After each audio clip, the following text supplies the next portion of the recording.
야고보서 전체를 이해하려면 우선적으로 야고보서의 서문이라 할 수 있는 야고보서 1장을 바르게 이해할 필요가 있습니다. 야고보서 1장은 야고보서 전체를 이해하는 데 결정적인 역할을 한다고 볼 수가 있는데요. 한편으로 보면 기관차와 같은 역할을 한다. 객차와 화차를 끌고 가는 그러한 역할을 하는 것이 야고보서 1장이다, 이렇게 이해가 됩니다. 야고보서 1장은 1절을 제외하고 2절부터 27절까지 사실은 두 개의 그 단락으로 나눠질 수가 있고요. 그래서 많은 성경학자들이 야고보서 1장은 두 개의 서론으로 구성이 되어 있다. 그래서 2절부터 11절까지가 첫 번째 서론이고, 그리고 두 번째 서론이 이제 12절부터 27절까지가 두 번째 서론. 그래서 야고보서는 이중 서론으로 1장이 구성이 되어 있다, 이렇게 이해를 합니다. 물론 첫 번째 서론과 두 번째 서론 간에도 긴밀한, 그리고 아주 그 여러 가지 면에서 그 관계가 쉽게 눈에 띄는데요. 그래서 오늘은 그 첫 번째 서론 가운데서 2절부터 4절까지의 말씀을 저희들이 함께 나누려고 합니다. 첫 번째 서론에는 2절부터 11절까지는 세 개의 핵심 단어를 중심으로 세 개의 중요한 개념들이 이렇게 제시가 됩니다. 사도 야고보가 지금 야고보서를 읽는 초대교회 기독교인들에게 이 2절부터 11절까지를 통해서 세 가지의 중요한 핵심적인 단어를 통해 그들이 꼭 깨달아야 될 세 가지 개념을 말해주고 있는데요. 자, 오늘 본문은 2절부터 4절까지는 핵심 단어가 시험이라는 단어입니다. 그래서 우리 기독교인들의 믿음이, 그리고 기독교인들의 믿음의 순수성이 살아가면서 테스트, 시험을 받는다는 것이죠. 그리고 두 번째 주제는 5절부터 8절까지 나와 있는데, 여기에 핵심 단어는 지혜라는 단어입니다. 우리가 인생을 살면서 겪게 되는 이러한 시험들을 분별하고, 또 그러한 그 현실의 그 압박 속에서 우리가 어떻게 굳건하게 서 있을지, 그러한 것에 필요한 지혜, 그러한 지혜를 우리가 한 마음으로 하나님께 구할 때 하나님의 은혜로 선물로서 우리에게 주어진다. 그것이 두 번째 개념이라고 볼 수가 있고요. 마지막 그 세 번째 개념은 9절부터 11절까지 나오는 건데, 여기서의 핵심 단어는 재산, 부라고 볼 수가 있습니다. 우리 기독교인들이 우리의 믿음을 실천하는 데 있어서 하나의 중요한 장이 바로 재물과 관련되어 있다는 것을 우리가 본문을 통해서 깨닫게 됩니다. 그래서 첫 번째 서론에 해당되는 이 세 가지 중요한 개념들 가운데서 오늘은 2절부터 4절까지 그 첫 번째 개념에 대해서 우리가 함께 말씀을 나누려고 합니다. 우리는 살아가면서 시험을 받게 되고요. 물론 그 시험도 다양한 종류, 그리고 다양한 경로를 통해서 오게 되지만, 어쨌든 우리의 인생은 시험으로 가득 차 있습니다. 그래서 우리는 살면서 여러 가지 시험을 이제 부딪히게 되는데, 그래서 오늘 본문을 통해서 우리는 이 질문들에 좀 대답할 필요가 있습니다. 우리는 도대체 어떤 시험 가운데 있는가? 인생을 살아가면서 우리는 도대체 어떤 시험들을 만나게 되는가? 그리고 두 번째 질문은 뒤따라 오는 것이죠. 우리는 그 시험들을 과연 어떻게 대해야 되고, 어떠한 자세로 그 시험들을 바라보며 그 시험들을 이겨낼 수가 있을까? 그러한 측면에서 오늘의 본문을 함께 살펴보려고 합니다. 자, 먼저 오늘 본문 2절 처음에 보면 그 야고보 사도가 이 편지를 읽는 기독교인들을 향해서 뭐라고 묘사하고 있냐면, 나의 형제 자매 여러분, 이렇게 묘사합니다. 물론 원어적으로 보면 나의 형제들이라는 표현인데요, 당연히 교회 안에 형제와 자매들이 있으니 형제 자매라고 이해하는 것이 문맥적으로 당연히 맞는 것이죠. 사도 야고보가 지금 이 편지를 읽는 수신자들을 나의 형제 자매라고 표현했다는 것은 그들도 예수 그리스도를 믿는 기독교인들이라는 것이죠. 즉 그들 안에 믿음이 있다는 것을 전제로 하고 있습니다. 그러니까 야고보서라는 이 서신서는 불신자들을 대상으로 일반 대중을 대상으로 쓰여진 서신서가 아니라 예수 그리스도를 믿는 기독교인들을 향해서 분명히 구원에 이르는 믿음 그리고 구원의 확신을 갖고 있는 기독교인들을 향해서 이 사도 야고보가 지금 이 서신서를 쓰고 있다는 것입니다.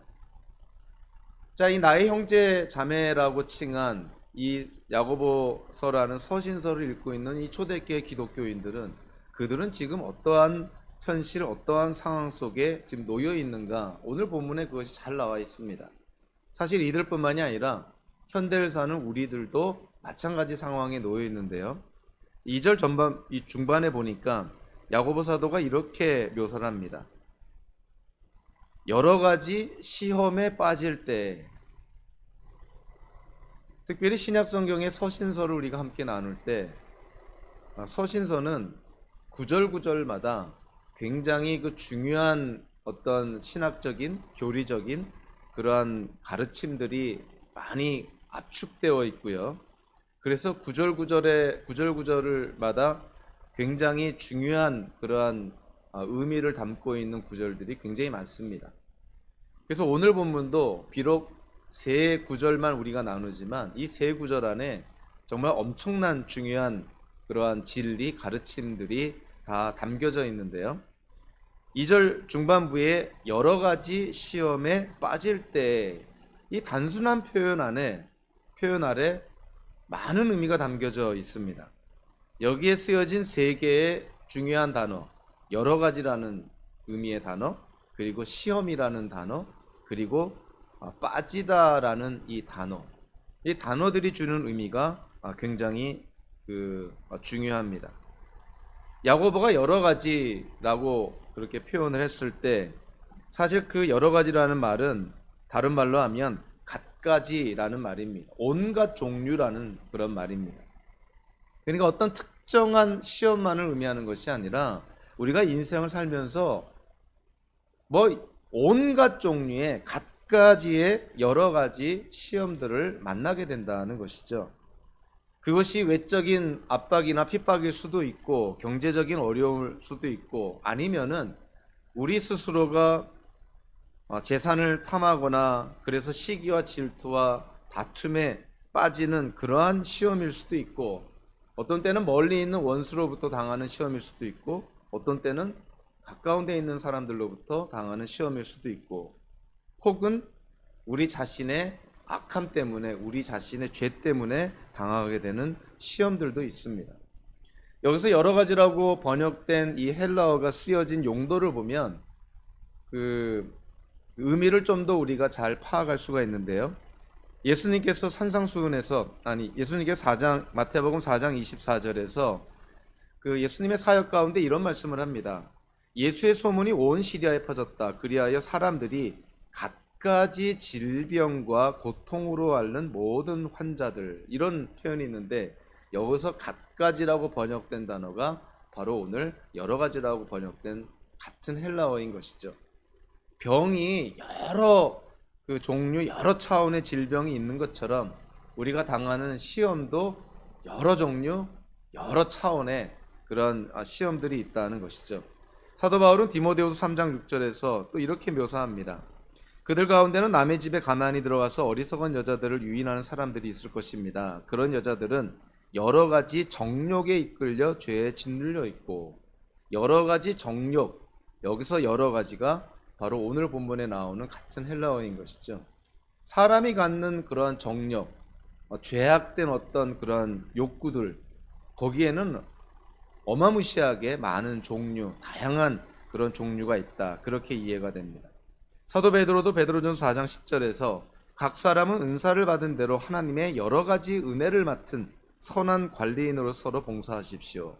성도들을 향한 또 성도들에게 베풀어 주신 하나님의 은혜가 이루 헤아릴 수 없이 많은 걸 우리가 잘 알고 있는데요. 그거를 사도 베드로가 하나님의 여러 가지 은혜다 이렇게 묘사를 합니다. 여기서도 여러 가지가 같은 헬라어 형용사인 것이죠. 그래서 야고보 사도가 우리가 여러 가지 시험을 이 땅을 살면서 우리가 만나게 되고 부딪히게 되고 거기에 또 빠지게 되는데 질병을 묘사할 때에도, 그리고 인간의 정욕을 묘사할 때에도, 하나님의 또 은혜를 묘사할 때에도 이 같은 단어가 사용된 거 보면 정말 우리가 인생을 살면서 우리가 겪게 되는 시험이라는 것은 정말 이루 헤아릴 수 없이 많은 종류와 다양한 갖가지 온갖 종류의 시험이라는 것을 깨닫게 됩니다. 또한 여기서 시험이라고 번역된 단어가 있는데요. 이 단어는 1장에서, 특별히 야고보서 1장을 이해하는데 굉장히 중요합니다. 오늘 본문에서도 이 시험이라는 단어가 핵심 단어인 걸 깨닫게 되는데, 오늘 본문에 나오는 이 시험이라고 번역된 이 단어가 문맥적으로 보면 외적으로 우리에게 주어지는 어려움, 외적으로 우리에게 주어지는 어떤 고난, 그러한 성격이 굉장히 강합니다. 자, 그럼에도 불구하고요, 이 페이라스모스라는 이 헬라어가 야고보서 1장 13절 14절에도 거기서도 시험이라는 그 시험이라고 번역된 단어와 같은 그런 헬라어 단어인데요. 야고보서 1장 13절과 14절에서는 거기서 말하는 그 시험이라는 것은 외부로부터 오는 시험이 아니라 자기 내부에서, 즉 자기의 유혹이나 욕심 때문에 겪게 되는 시험으로 그렇게 문맥적으로 이해가 됩니다. 어찌됐든 간에 같은 이 헬라어 단어가 어떤 문맥에서는 외적으로 주어지는 고난으로 번역이 되고요, 이해가 되고요, 또 어떤 문맥에서는 자기의 욕심, 유혹, 자기의 죄로 말미암아 자기가 겪게 되는 그러한 시험으로 그렇게 이해가 됩니다. 자, 그래서 영어 성경을 보면, 특별히 ESV 같은 영어 성경을 보면요, 야고보서 1장 2절에서 시험이라고 번역된 이 헬라어를 영어로는 시련, 트라이얼이라는 단어를 사용을 합니다.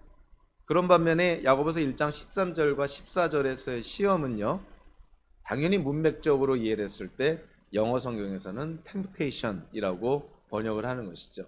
그러니까 같은 헬라어를 번역을 할 때 문맥에 따라서 어떤 문맥에서는 시련, 트라이얼이라고 번역을 했고, 어떤 문맥에서는 유혹, temptation이라고 번역을 한 것이죠. 근데 우리 한글 성경, 특별히 이제 새번역 성경에서는 그거를 그냥 일반적인 그런 표현이죠. 시험이라는 일반적인 그런 표현으로 번역을 했습니다. 그래서 오늘 본문 2절에서 여러 가지 시험에 빠질 때 했을 때, 여기서 시험은 물론 시련과 유혹이라는 그런 개념들을 다 포함하긴 하지만 문맥적으로 보면 역시 시련이라는 의미가 훨씬 더 강하다는 것을 우리가 깨닫게 됩니다. 여러 가지 시련에 빠질 때, 자, 여기서 빠지다라는 단어를 썼어요. 이 빠지다라는 단어가 참 우리에게 중요한 의미가 있는데, 시련이라는 것은 우리가 상식적으로 생각할 때 이 세상에 살고 있는 어느 누구도, 아무리 믿음 좋고 성숙한 기독교인들도요, 시련을 자기 스스로 찾아 나서지 않습니다. 시련을 구하지 않는 것이죠. 어느 누구나 시련, 고난을 겪기를 싫어하는 것이 당연한 것이죠. 자, 그렇기 때문에 시련이라든가 외부로부터 우리에게 주어지는 고난이라는 것은 우리의 의지와는 관계가 없는 것이고, 우리가 원하지도 않는 것이고, 그리고 더 우리로 하여금 좌절케 만드는 것은 우리가 전혀 예상치 못하고 예기치 못하는 그러한 때, 그러한 상황 속에서 어려움과 시련과 고난이 닥친다는 것이죠. 자, 그래서요, 여기서 이 빠지다라는 단어가 예수님 비유 가운데서 하나 사용이 됐고요, 그리고 사도행전에서 사용이 되는데, 그 두 군데 사용한 그 용도를 바라보면 이 빠지다라고 번역된 단어의 의미를 좀 더 우리가 깊게 그리고 넓게 이해할 수가 있습니다. 누가복음 10장 30절에 보면 예수님께서 어떤 비유를 말씀하시죠. 우리에게 그 이웃이 누구냐, 거기에 대한 비유인데요. 어떤 사람이 예루살렘에서 여리고로 내려가다가 강도들을 만났다. 강도들이 그 옷을 벗기고 때려서 거의 죽게 된 채로 내버려 두고 갔다. 예루살렘에서 여리고로 내려가던 사람이 강도들을 만났다. 이 만났다라고 번역된 단어가 오늘 본문에서 빠지다라는 단어입니다. 이 사람이 강도를 일부러 만난 것도 아니고요. 강도를 찾은 것은 더더군다나 아닌 것이죠. 전혀 원하지도 않았고 예상치도 못했고 전혀 뜻밖의 상황에서 예루살렘에서 여리고로 내려가던 사람이 강도들을 만난 것입니다. 강도들에게 빠진 것이죠. 우리 야고보서의 그런 번역한 표현을 빌리면 그렇게 되는 것이죠. 사도행전 27장 41절에서는 사도 바울이 이제 로마로 압송되는 과정 속에 일어난 사건 중에 하나를 묘사하고 있는데요. 이 바울이 탄 배가 파선이 됩니다. 그 파선되는 그러한 상황을 묘사하고 있는데 이렇게 묘사합니다. 그런데 두 물살이 합치는 곳에 끼어들어서 배가 모래톱에 걸렸다. 이 물은 박혀서 움직이지 않고 고물은 심한 물결에 깨졌다. 그러니까 배가 파선된 거예요. 모래톱에 박혀서 파선이 됐는데 그걸 어떻게 묘사하고 있냐면 두 물살이 합치는 곳에 끼어들어서, 그러니까 배가 두 물살이 합치는 곳에 빠져들게 됐다는 것이죠. 여기서 끼어들었다라고 번역된 단어가 오늘 본문에 나오는 빠지다라는 단어입니다. 그러니까 바울이 탄 배가 일부러 두 물살이 합치는 곳에 찾아간 것도 아니고 예상한 것도 아니고 전혀 예상치 못한 뜻밖의 환경에서 이 배가 두 물살이 합치는 곳에 말려 들어가서 결국은 파선이 된 거거든요.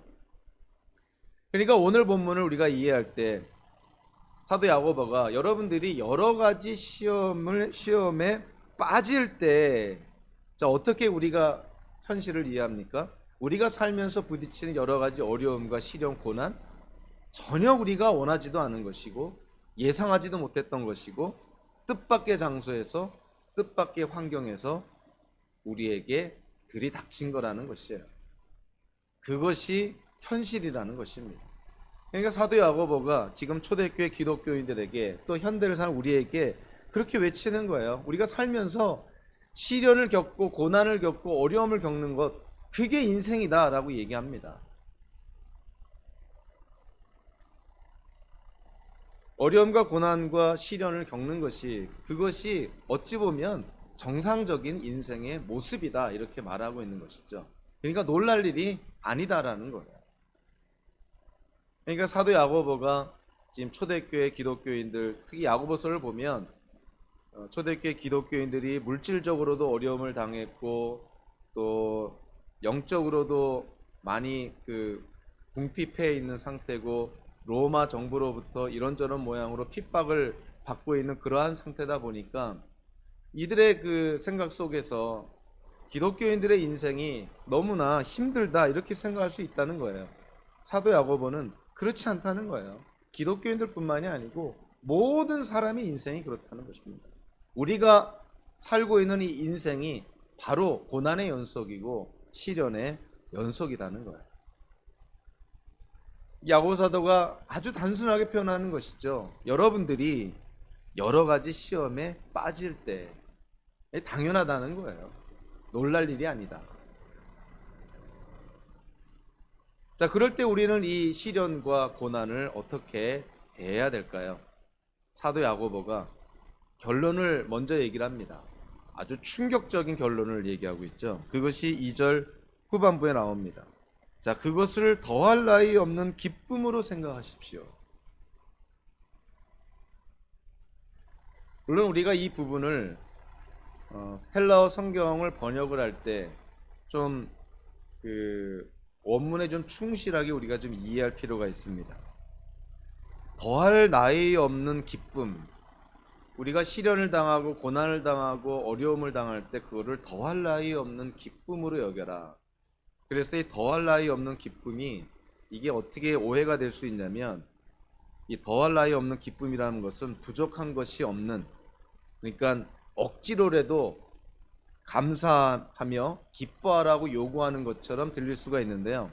사실 이 더할 나위 없는 기쁨을 원어적으로 바라보면 직역을 하면 모든 기쁨이라는 그런 뜻입니다. 그러니까 그것을 모든 기쁨으로 생각하십시오. 이렇게 번역이 돼야 되는 거거든요. 직역을 하면요. 그러면 이 모든 기쁨을 우리가 어떻게 이해해야 될 것인가? 우리가 온전하게 완전히 부족함이 없는 그러한 기쁨으로 우리의 고난을 바라보라는 것인가? 사실은 이 성경의 구절을 보면 그런 의미보다는 이 모든이라는 단어와 여러 가지라는 그 단어가 사실은 좀 매칭이 돼요. 그러니까 우리가 살면서 이런저런 모양의 온갖 종류의 갖가지 여러 가지 시험을 당할 텐데, 그런 시험을 겪게 되는데 그 시험 하나하나마다 우리가 기쁘게 생각할 수 있다는 거예요. 그렇게 이해를 해야 됩니다. 그러니까 어떠한 시험이든지 간에 우리가 더할 나위 없는 기쁨, 부족한 것이 없는 기쁨, 완전한 기쁨으로 생각하라, 이런 의미보다는 우리가 당하는 모든 시련을, 우리가 당하는 모든 어려움들을, 고난들을 우리가 기쁨으로 바라볼 수 있는 이유가 있다는 것이죠. 그래서 이거는 좀 직역을 하는 것이 오히려 더 좋지 않았나 이렇게 생각을 합니다. 그래서 여러 가지 시험에 빠질 때 그것을 모든 기쁨으로 생각하십시오.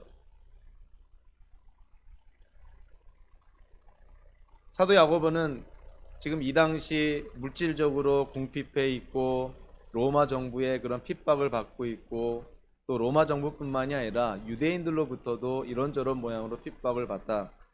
1절에서 상징적으로 표현한 것처럼 이 흩어져서 지금 신앙생활하고 있는 초대교회 기독교인들에게 어찌 보면은 고난 가운데 있고 믿음 때문에 시련을 겪고 있는 그 기독교인들에게 이 야고보 사도는 아주 야고보서 처음부터 아주 핵폭탄을 날립니다. 여러분들이 어려움과 시련을 당하는 것, 힘든 상황 속에 빠지는 것, 그게 인생이다 이렇게 얘기하면서, 그렇지만 그런 어려운 상황에 빠질 때마다 기뻐할 수 있다는 거예요. 그러면 우리에게 당연히 질문이 나오죠. 아니, 우리가 어려운데, 우리가 지금 고난을 겪고 있는데, 남들이 겪지 않아도 될 일을 믿음 때문에 우리가 힘든 상황 속에 놓여 있는데 어떻게 우리가 기뻐할 수 있습니까? 당연히 그 질문이 나옵니다. 우리가 과연 기뻐할 수 있는 이유가 뭘까요?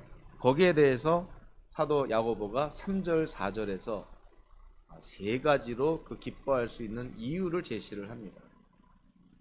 그러니까 설명을 하고 나서 결론을 내리는 것이 아니라, 이 야고보 사도는 오늘 보면 2절 3절 4절에서는 결론부터 먼저 내리고 그리고 나서 그 결론을 이해할 수 있도록 설명을 지금 보충해 주고 있는 것이죠.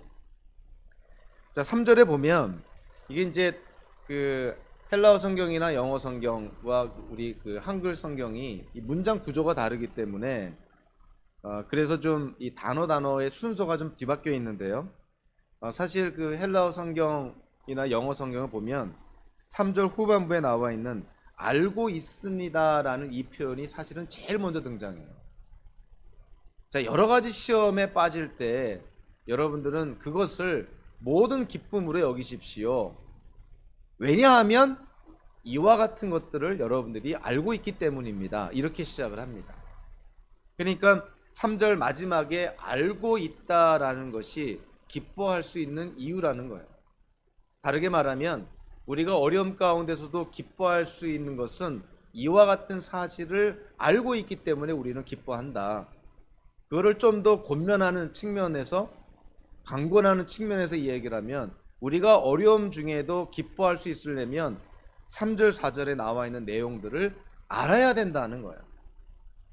이러한 내용들을 모르면서 무조건 고난당할 때 기뻐하라, 이게 말이 안 된다는 것이죠. 사실 그래서 야고보서 2장 2절에서 끝나면 어느 기독교인들 이 성경 구절을 보고 쉽게 이해할 사람이 어디 있겠어요? 아니, 어려움을 당해서 힘들어 죽겠는데 어떻게 그거를 다 기뻐하라고 그러지? 당연히 3절 4절에서 원인을 얘기를 합니다. 이유를 얘기하는 것이죠. 왜냐하면 여러분들이 알고 있습니다. 그러니까 사도 야고보는 지금 초대교회 기독교인들이 이미 알고 있는 것들, 이미 그들이 인식하고 있고 그들이 믿었던 것들을 이러한 어려운 상황 속에서도 그들이 눈이 가려지고 시야가 흐려져서 지금 알고 있는 것조차도 지금 깨닫지 못하고 있다는 거예요. 그래서 사도 야고보가 그거를 깨닫게 해줍니다. 여러분들이 이미 알고 있는 것들, 사도 야고보는 그것 때문에 여러분들은 기뻐할 수 있다는 거예요. 사도 야고보가 고난 중에도 시련에 우리가 빠져들 때에도, 예상치 못한 상황 속에 우리가 힘든 상황에 놓이게 될 때에도 우리는 기뻐할 수 있습니다. 왜냐하면 첫 번째 이유가 3절 전반부에 나옵니다. 여러분은 믿음의 시련이, 이런 표현을 해요. 한마디로 말하면 여러분들에게는 살아있는 믿음이 있다는 거예요. 그러니까 이미 그 야고보서 1장 1절에서 전제가 됐던 것이, 아니 2절에서도 다시금 언급이 됐지만, 이 야고보서를 읽는 사람들이 누구냐면 이미 야고보 사도와 형제자매의 관계, 믿음의 지체들의 관계인 것이죠. 이미 예수 그리스도를 믿는 자들인 것이죠. 그래서 사도 야고보가 그들에게 말합니다. 여러분들이 예수 그리스도를 믿는 그 믿음이 살아있는 믿음이라는 거예요. 그래서 그 믿음 때문에 여러분들은 고난 중에도 기뻐할 수 있다는 거예요. 왜냐하면 여러분들이 예수 그리스도를 그 믿는 믿음이 생명의 믿음이고 능력의 믿음이고 구원을 가져다주는 믿음이기 때문에 그렇다는 것이죠. 3절 전반부에 여러분은 믿음의 시련이, 이렇게 나옵니다. 자, 이 번역 성경을 보다 보면 뭐 시험이라는 단어 나오죠. 여기 또 시련이라는 단어 나오죠. 뭐 유혹이라는 단어 나오죠. 고난이라는 단어 나오죠. 이게 어떤 때는 다른 헬라어 단어를 다르게 번역한 것일 수도 있고, 어떤 때는 같은 헬라어 단어를 다르게 번역할 수도 있습니다. 그래서 이런 부분은 어쩔 수 없이 그 원어를 좀 참조할 수밖에 없는데요. 여기서 여러분은 믿음의 시련이, 이렇게 번역이 됐는데, 이게 그 문자적으로 번역하면 여러분의 믿음의 시련, 여러분의 믿음의 단련, 여러분의 믿음의 검증, 이렇게 사실은 번역이 됩니다. 그래서 여기서 시련이라고 번역이 된 단어는 2절에 나오는 시험이라는 단어와는 다른 단어예요. 그리고 이제 이 독특하게 이 단어가 이 야고보서 1장 3절하고 베드로전서 1장 7절하고 딱 두 군데서만 사용이 됩니다. 그러니까 아주 굉장히 그 특별한 단어입니다. 굉장히 그 드물게 사용된 단어인 것이죠. 그래서 사도 야고보가 지금 3절에서 이렇게 신약 성경에서 두 번밖에 사용되지 않은 이 단어를 사용한 데는 의도가 있는 것이에요. 이 도키미온이라는 이 시련이라고 번역된 이 단어가 어떤 의미가 있느냐, 그거를 아는 것이 굉장히 중요하다는 것이죠. 이 도키미온이라는 이 헬라어 단어를 이 오늘 본문에서는 시련, 즉 테스팅이라고 번역을 했고요. 베드로전서 1장 7절에서는 똑같은 그 헬라어 성경 본문을 이렇게 번역을 합니다. 여러분의 믿음을 단련하셔서, 이렇게 번역을 합니다. 그러니까 베드로전서 1장 7절에서는 믿음의 단련이라는 표현을 써요. 근데 오늘 본문에서는 믿음의 시련이라는 표현을 씁니다. 그러니까 이 믿음의 시련이라는 표현은 무엇을 강조하는 거냐면 이 검증을 강조합니다. 우리의 믿음을 검증한다는 거예요. 그러니까 우리가 여러 가지 시련과 고난을 당할 때 그것이 우리의 믿음을 테스팅한다는 거야. 우리의 믿음을 검증한다는 것이죠. 즉 무엇을 전제로 하고 있냐면, 지금 야고보서를 읽고 있는 기독교인들에게는 그들은 예수 그리스도를 믿는 믿음이 이미 존재하고 있노라. 그거를 지금 깨닫게 해주고 있습니다.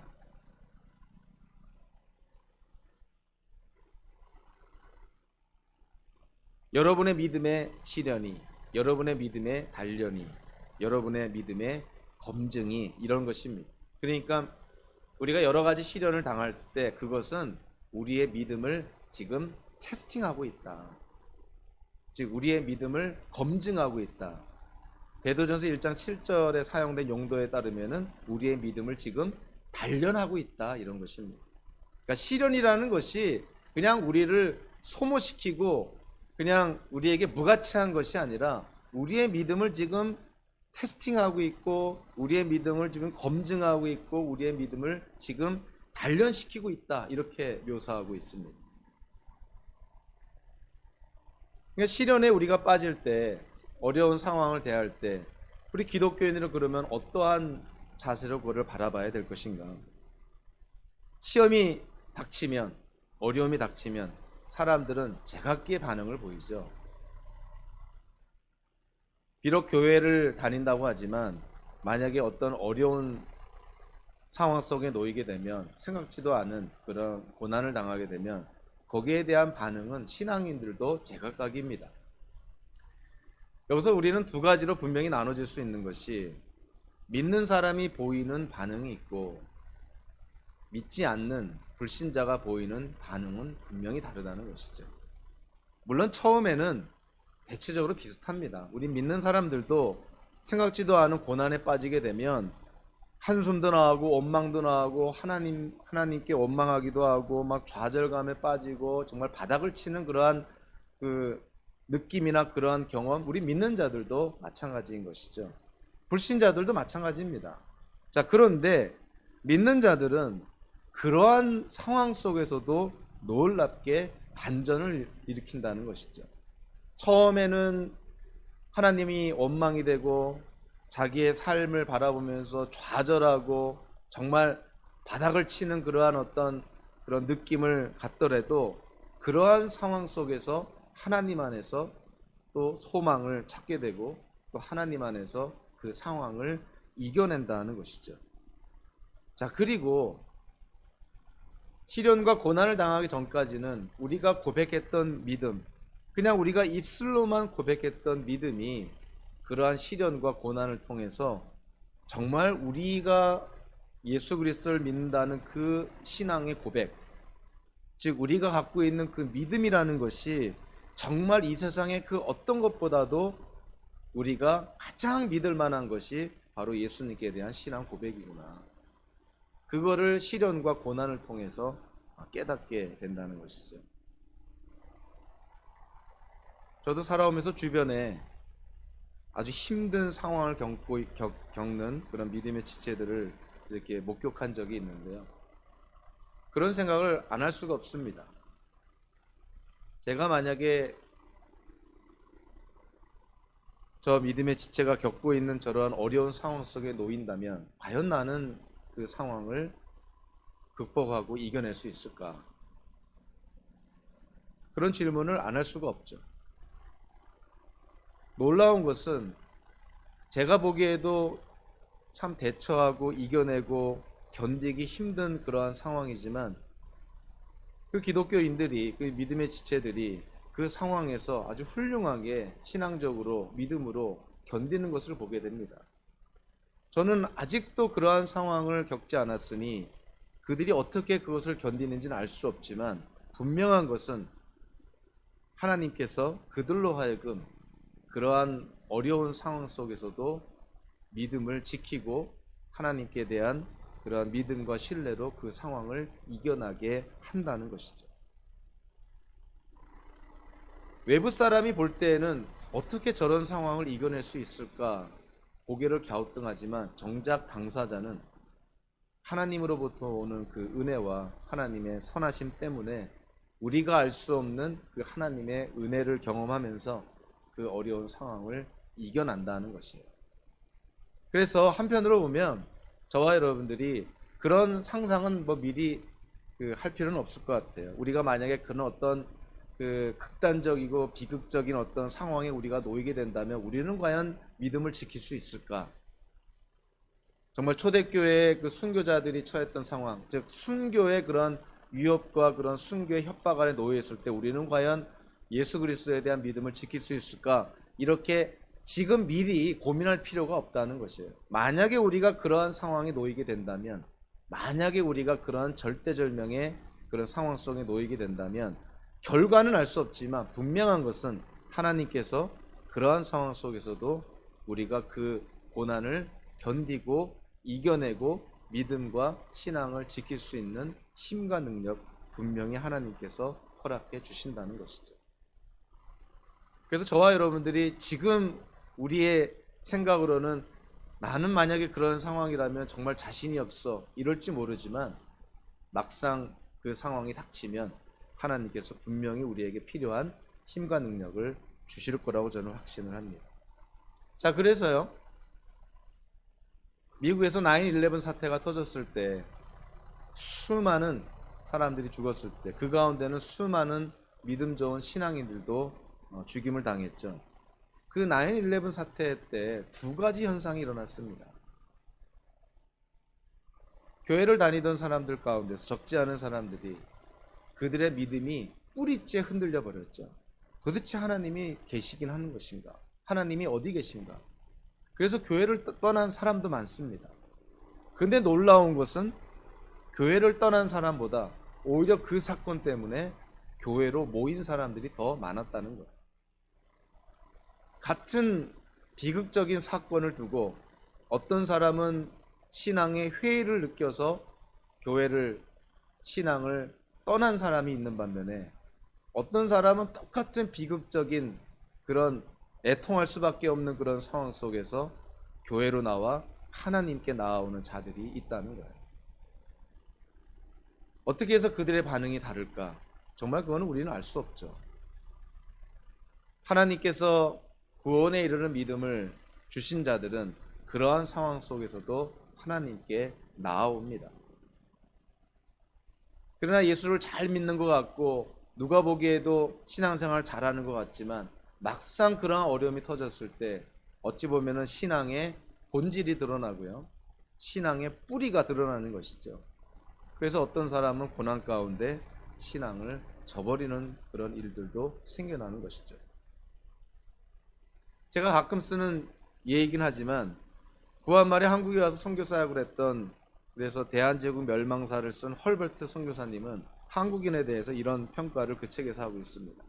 한국인들은 사회적으로는 유교도이며 철학적으로는 불교도이고 고난을 당할 때는 영혼 숭배자, 즉 미신적이 된다. 따라서 어느 한국인의 종교가 무엇인지 알려면 그가 고난에 빠졌을 때 어느 쪽으로 기우는지 살펴보면 된다. 이런 평가를 했습니다. 이게 지금 구한 말에만 해당된다고 생각하세요? 현대에도 똑같습니다. 단군교 교주를 하다가 예수를 믿게 된 김혜경 씨라는 사람이 그가 쓴 책에서, 그가 단군교 교주로서요 서울 시내에서 용한 역술가로 활동을 할 때 그의 단골 고객들 중에 상당히 많은 사람들이 기독교인들이었다고 합니다. 그러니까 평상시에는 교회 잘 다니고 평상시에는 신앙생활 잘하는 것 같은데 사고만 터지고 어려운 일만 터지면 돈 싸들고 와서 자기한테 물었다는 거예요. 과연 그러한 사람들의 믿음과 신앙은 어느 쪽일까요? 기독교일까요? 아니면은 미신적일까요? 정작 어려운 일이 터졌을 때 우리가 어디를 향하느냐가 결국은 우리의 정체성을 드러낸다고 볼 수가 있는 것이죠. 사도 야고보는 인생이라는 것이 알 수 없는 그런 상황 속에서, 예상치 못한 그런 상황 속에서 시험과 고난에 빠지는 것이 인생이다. 그럼에도 불구하고 기독교인들이 그 시험에 빠질 때, 고난을 당할 때 기뻐할 수 있는 이유가 뭐냐면 이미 우리 안에는 살아있는 믿음이 있다는 거예요. 그리고 나서 사도 야고보가 이제 이야기를 전개해 나갑니다. 3절 중반부와 4절 초반부에 공통된 단어가 하나 나오는데요. 물론 이 표현은 약간 다르지만 사실은 같은 단어입니다. 3절 후반부에 인내라는 단어가 나오고 4절 전반부에 인내력이라는 단어가 나오는데 사실은 같은 헬라어 단어예요. 근데 표현만 다르게 했다 뿐입니다. 3절에 보면 여러분의 믿음의 시련이, 즉 우리가 인생을 살면서 겪는 고난과 어려움 때문에 우리의 믿음이 테스트되고 우리의 믿음이 단련됨으로 말미암아 어떠한 결과를 낳는다고 되어 있냐면 인내를 낳는다, 이렇게 되어 있어요.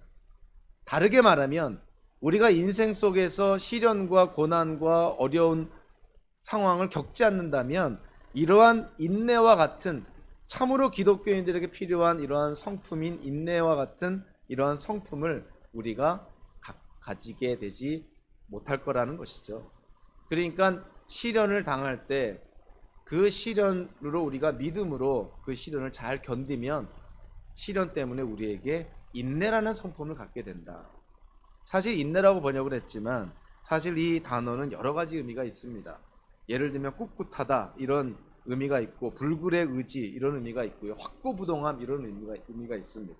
그러니까 기독교인들이 시련을 통해서 믿음이 테스트되고 믿음이 단련됨으로 말미암아 이 인내와 같은 확고부동함, 불굴의 의지와 같은 꿋꿋한 이러한 성품이 개발이 된다는 거예요.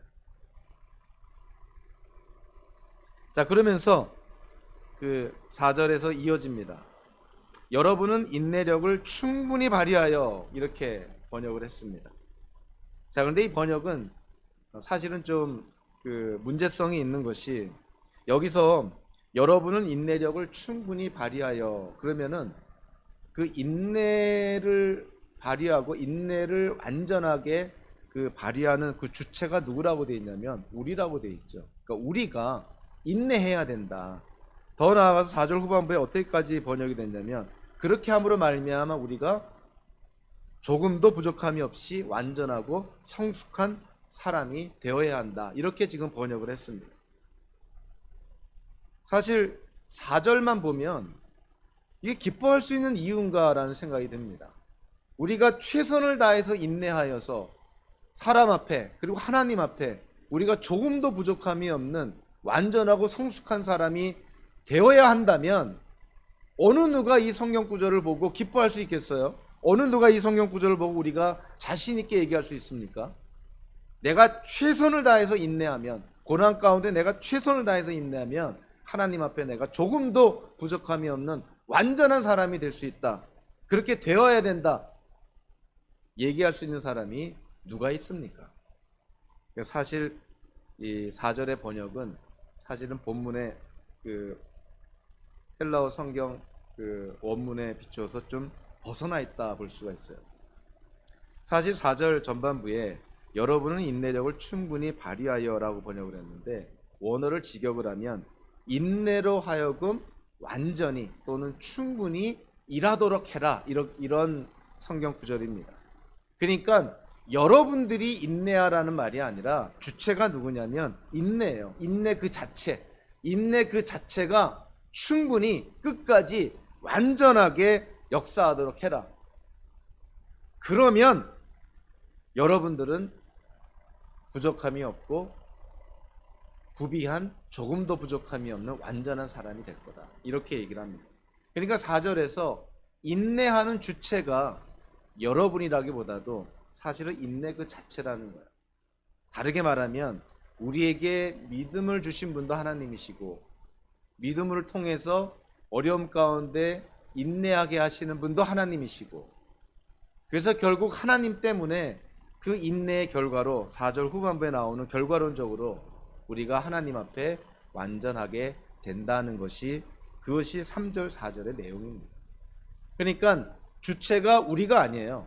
그러니까 우리가 인내해서 우리가 완전한 사람이 되도록 노력해야 된다 이런 측면이 아니라 하나님께서 우리에게 살아있는 믿음을 주셨고 살아있는 믿음이 테스트되면서 인내라는 성품도 나오게 되는 것이고 그 인내를 통해서 우리가 끝까지 시련을 견딘다면 즉 하나님의 인내 하나님께서 인내하실 때 우리가 함께만 한다면 우리는 결과론적으로 하나님 앞에 부족함이 없는 완전한 성숙한 사람이 된다. 이렇게 지금 말씀하고 있는 것이죠.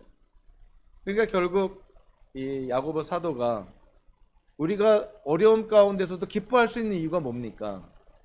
여러분에게 믿음이 있습니다. 믿음으로 말미암아 그 어려움을 이길 수 있는 인내도 있습니다. 그리고 모든 이 과정을 거쳤을 때 여러분들 완전하게 됩니다. 그런데 이 주체가 누구냐는 거예요. 우리에게 믿음을 주신 분이 누구고 우리로 하여금 인내하게 하신 분이 누구고 그리고 결과론적으로 우리가 하나님 앞에 완전하게 되는 것이 누구로 말미암았냐는 거예요. 그것이 우리의 노력입니까? 아니라는 거예요. 사도 야고보는 그게 하나님이시다는 거예요. 하나님이 믿음도 주셨고 하나님이 우리로 하여금 시련 가운데 고난 가운데 인내할 수 있도록 하나님이 그렇게 우리로 하여금 인내하게 하시고 결과론적으로 하나님이 우리를 완전하게 삼아 주신다는 것입니다.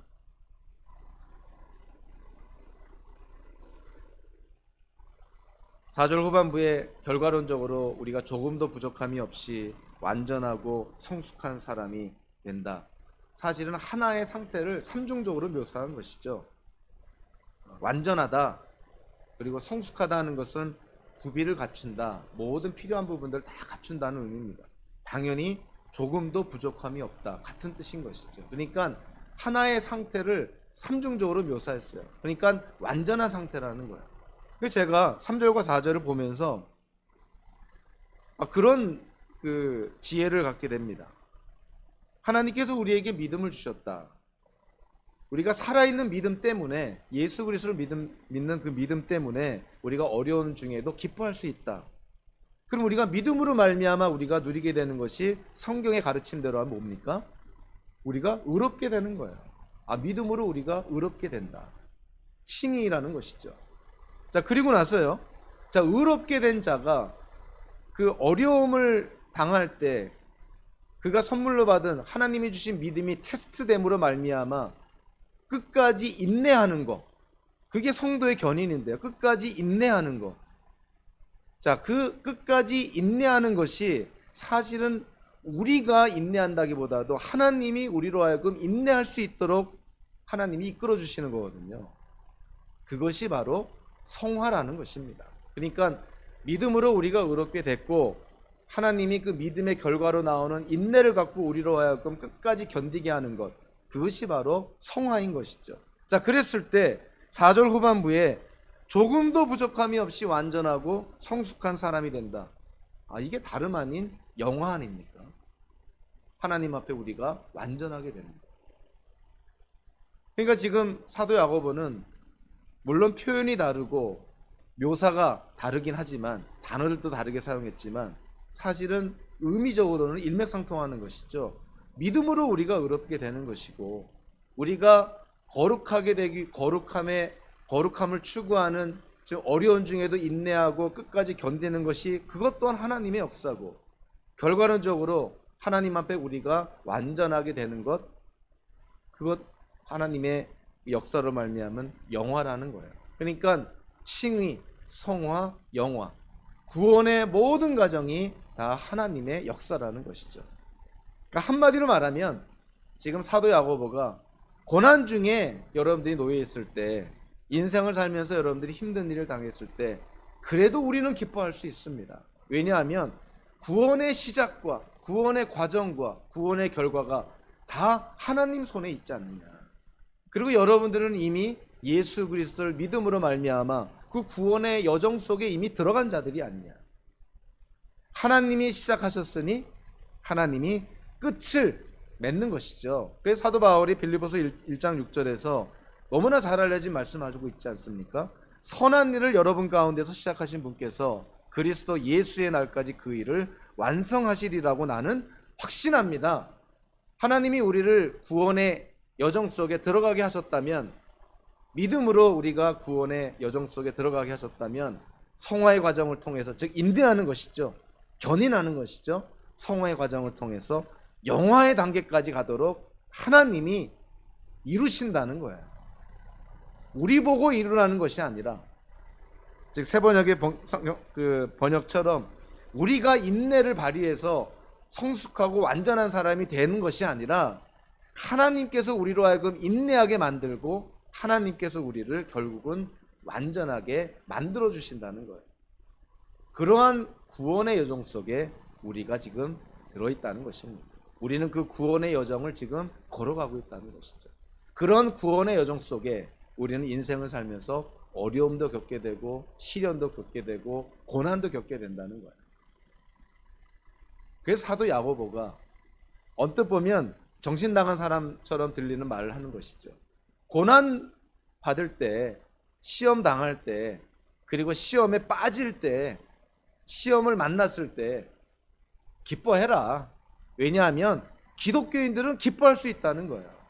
그 시련과 그 고난이 우리의 믿음을 테스트해서 우리의 믿음을 좀 더 강인한 믿음으로 만들고, 그래서 인내라는 성품도 우리가 기르게 되고, 결국 우리가 이 모든 과정이 끝났을 때 하나님 앞에서 우리가 완전한 사람이 되지 않느냐 하는 것이에요.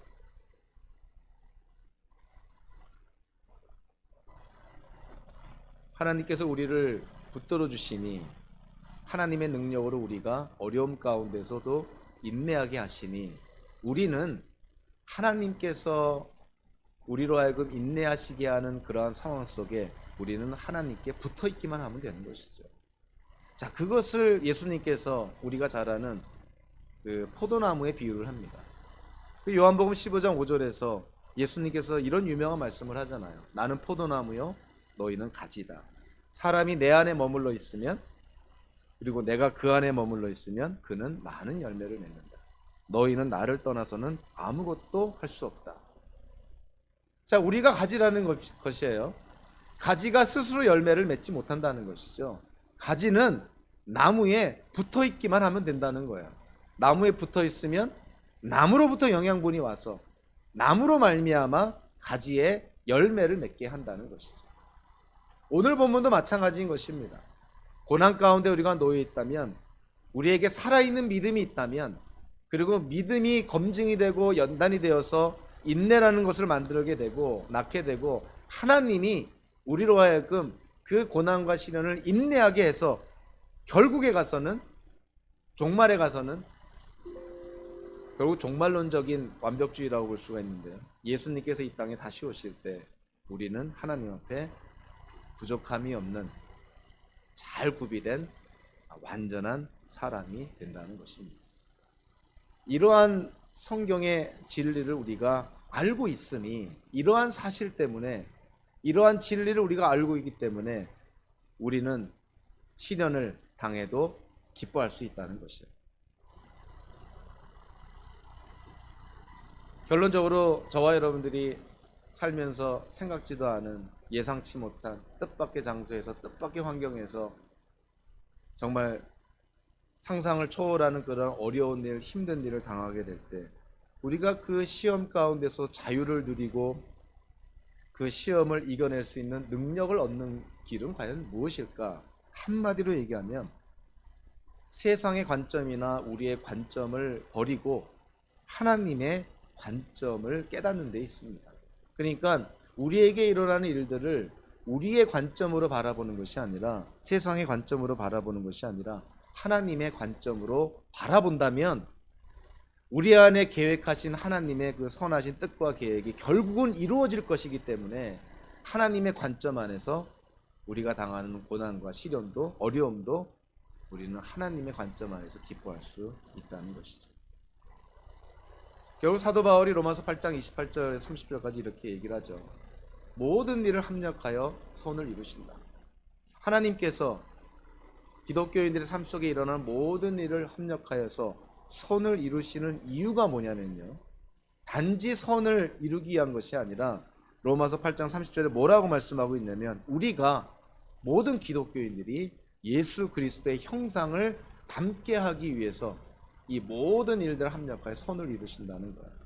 그러니까 우리에게 일어나는 그 희노애락의 각양각색의 그러한 일들을 하나님께서 합력하여서 결국에 가서는 우리로 하여금 예수 그리스도를 닮도록 하나님이 역사하신다는 것이죠. 우리에게 일어났던 어려운 일도, 우리에게 일어났던 시련도, 우리에게 일어났던 고난도 하나님이 역사해서, 그것까지도 하나님이 역사해서, 그것까지도 하나님이 선하게 사용하셔서 우리로 하여금 예수 그리스도의 형상을 본받게 한다는 것입니다. 우리가 지금 코로나 바이러스 사태에 놓여 있어서 답답한 상황 속에 있고요. 그리고 미국에서는 3,000명 가까운 그런 사람들이 지금 사망하고 있고, 수많은 가정에서 수많은 그런 인생들이 지금 어려움 가운데 있습니다. 우리도 언제 어느 때 그러한 어려움을 겪을지 모르는 것이죠. 그래서 우리는 미리미리 알아야 됩니다. 우리가 어떠한 존재인지, 그리고 어떠한 인생을 살아가고 있는지, 그리고 어떻게 우리가 인생을 바라봐야 되는지 우리는 깨달아야 되는 것이죠.